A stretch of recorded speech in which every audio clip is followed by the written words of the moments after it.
Welcome to this Arnall-Culliford knitwear tutorial. Today's tutorial is about working Intarsia in the round. This is part of our Boost Your Knitting series, 12 designs to teach you 12 new techniques from 12 world-class designers. You can find out more about Boost Your Knitting by clicking the link on the screen up here, and that will take you straight to our website. These are Julia Farwell-Clay's beautiful Heart Guile socks that she designed for us for Boost Your Knitting. And they use the Intarsia technique to knit this heart motif. That means that the pink yarn used for the heart isn't carried all the way round the knitting as it would be if you were working stranded colour work.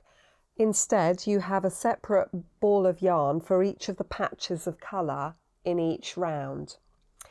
Now that poses a problem when you work in the round because you leave your yarn at the end of the section where it's knitted. When you work Intarsia back and forth, that means that the yarn's in the right place to work back in the other direction.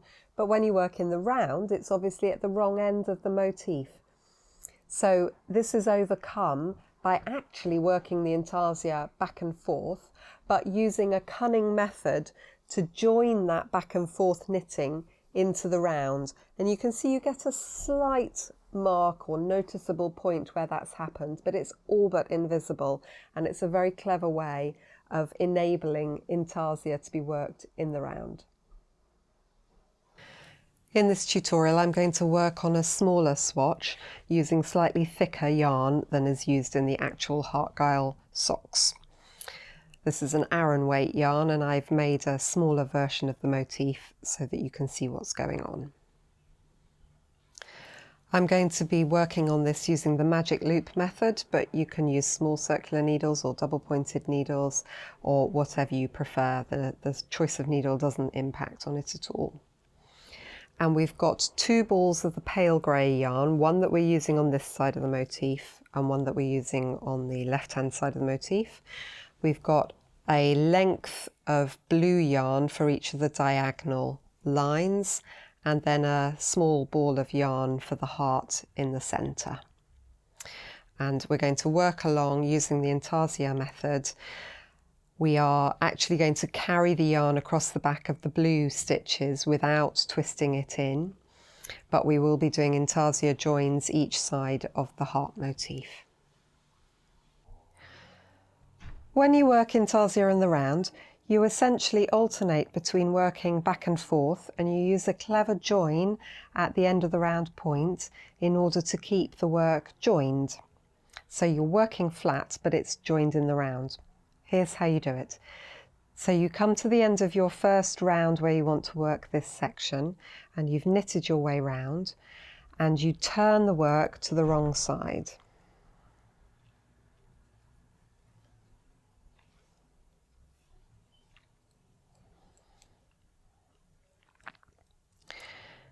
You're looking at the wrong side of the work, and you're going to start purling back, but the first thing you do is create a yarn over on your right needle tip, and it's that yarn over that will be used to keep the work joined in the round. So your yarn's at the front of the work, you bring it over the right needle tip and through between the needle tips to the front of the work, and then you purl into the next stitch, and you'll see there that you've got the yarn over and your purl stitches.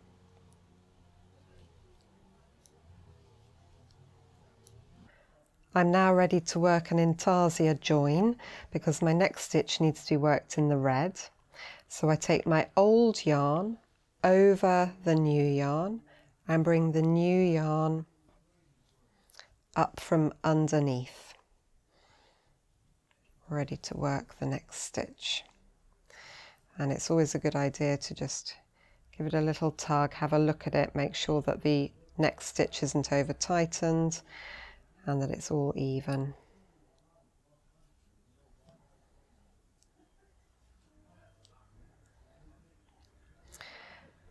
When we're working the single stitch diagonals, we don't need to work an Intarsia join. We're just going to pull the yarn through No need to worry about twisting it, we're just going to work the next stitch. And then we're going to carry the yarn, the background yarn, just straight over the top of it. Let's tighten that one up.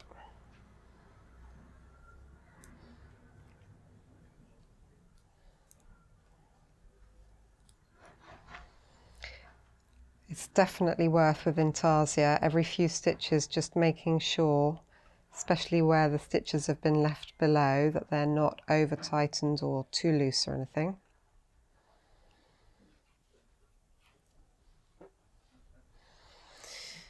And we're now going to be moving from the red yarn to the grey yarn.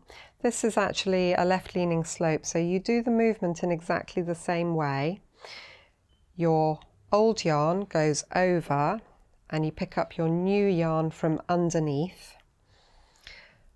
But when you start working, you'll see that it does look slightly different from how it did on the other side, because it's actually this new yarn that's over the top, but the movement is the same.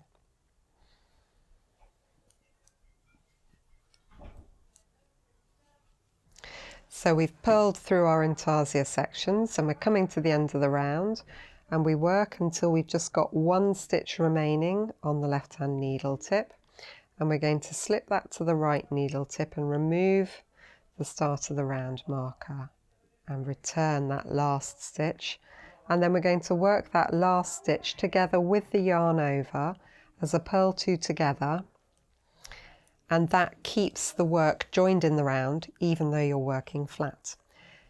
We then put the start of the round marker back onto the left needle tip and we turn the work, ready to work on the knit side of the fabric. And again, we're going to start working by creating a yarn over, and it's that yarn over that will be used to join the work and keep it joined in the round.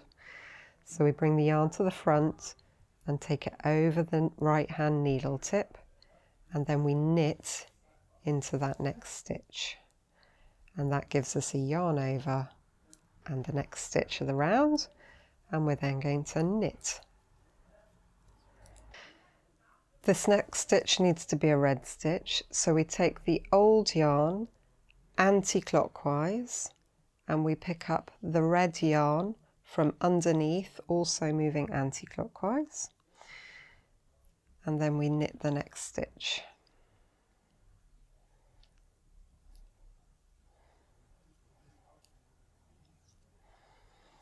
Always, once you've done a couple, give it a little tug, make sure it's joined properly,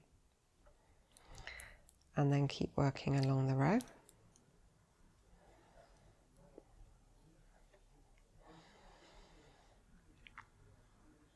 Our next stitch is going to be a blue stitch, and those single stitch diagonals, we don't need to do the twist, we can just work the stitch and carry the background yarn over it.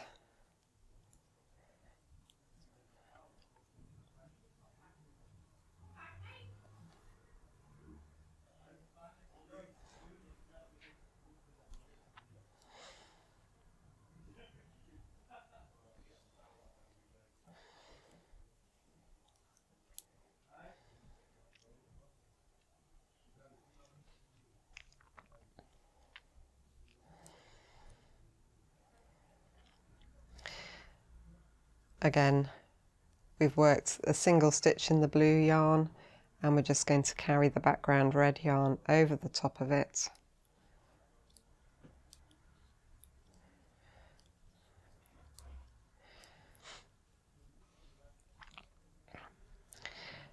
And we want our next stitch to be in the grey.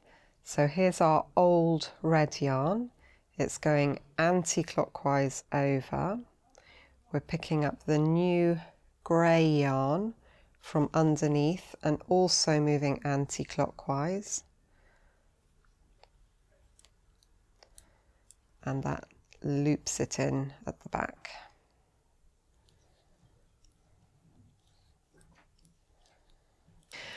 We knit until we come to the last stitch in the round, and then we slip that stitch. We're going to do an SSK decrease, so we can slip it knitwise, remove the start of round marker, slip the yarn over knitwise, and then we can join those two together with that SSK decrease.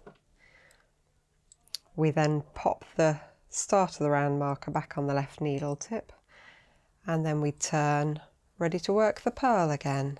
And again, we start doing that with the yarn over, and that yarn over will be used to join it when we come back the other way.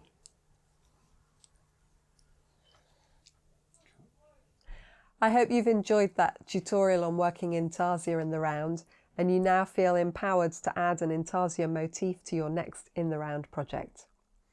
You can click on the link up here to find out more about Boost Your Knitting and to visit our web shop, where you'll also find all the yarns for all the projects as well as seasonal kits.